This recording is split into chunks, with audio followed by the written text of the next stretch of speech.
কি ম্যাডাম, একটু আমাদের দিকেও তাকাও। অন্যদের দিচ্ছ ভাগ আর আমরা বললে রাগ।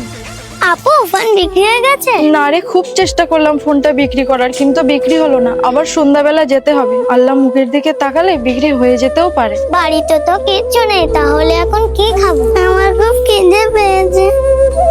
কিছু মনে না করলে একটা কথা জিজ্ঞাসা করব?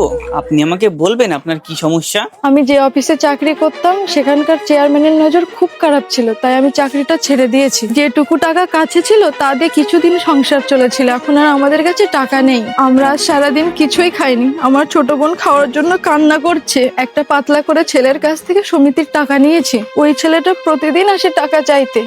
এখন ভাবছি এই ফোনটা বিক্রি করে ওর টাকাটা শোধ করে দেবো আর বাড়ির জন্য কিছু বাজার করে নিয়ে আসবো, কিন্তু সারাদিন ঘোরার পরেও এই ফোন বিক্রি করতে পারলাম না। আপু আর কতক্ষণ না খেয়ে থাকবো? আমি এই গ্রামে নতুন এসেছি, আমার কাছে বেশি কিছু তো নেই, এই সামান্য টাকা আছে, এটা আপনি নিন।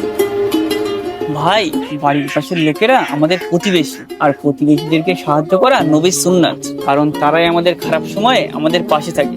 ধিক্কার জানাই তোমাদের মতো প্রতিবেশীকে।